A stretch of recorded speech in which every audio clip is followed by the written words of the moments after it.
देखिए, कौन सच्चा भारतीय है, कौन सच्चा भारतीय नहीं है, ये तो मुझे लगता है कि मतलब न्यायपालिका के प्रति पूरे आदर के साथ कह रही हूँ कि ये तो उनके दायरे में नहीं होता डिसीजन। ये कोई जस्टिस तो नहीं तय करेंगे। दूसरा, राहुल जी ने हमेशा आर्मी का, सेना का आदर किया है। उनके दिल में उन सेना के प्रति, सैनिकों के प्रति, उनके अफसरों के प्रति पूरी तरह से आदर है। और हर भाषण में जब भी बोलते हैं, जब भी उनका हम कुछ भी भाषण या कोई भी टिप्पणी सुनते हैं, उसमें वो आदर बहुत स्पष्ट दिखता है।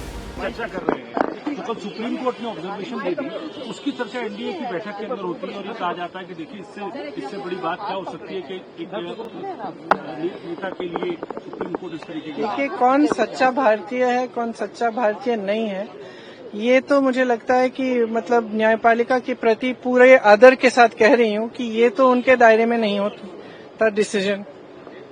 ये कोई जस्टिस तो नहीं तय करेंगे।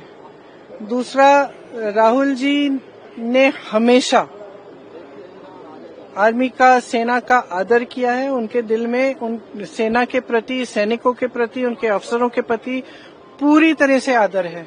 और हर भाषण में जब भी बोलते हैं, जब भी उनका हम कुछ भी भाषण या कोई भी टिप्पणी सुनते हैं, उसमें वो आदर बहुत स्पष्ट दिखता है।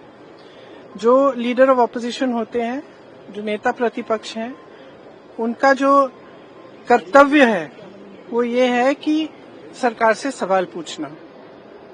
ठीक है, ये उनका कर्तव्य है, तो वो अपना कर्तव्य निभाते हैं। जब सरकार से सवाल पूछते हैं, उनको पसंद नहीं है, वो जवाब नहीं देना चाहते, इसलिए ये सब चीजें वो कराते हैं। सही, बहुत स्पष्ट बात है। अभी सदन नहीं चल रहा है, कितने दिनों से नहीं चल रहा है, और मैं सोच रही थी कि कितना मुश्किल है। सबसे बात करें, कह दें, हम चर्चा कर लेंगे।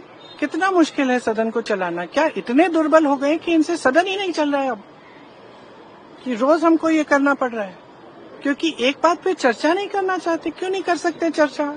ऐसा यार पूरे देश भर में करा रहे हैं, पूरे देश भर का मुद्दा है, बात करिए। आपने सिंदूर पे चर्चा की, तो इस पे भी चर्चा करिए। देश को सुनने दीजिए, हमारा पक्ष भी है, उनका पक्ष भी है, तो इसमें घबराहट क्या है? तो ये तो इनकी दुर्बलता है कि सदन ही नहीं चला पा रहे।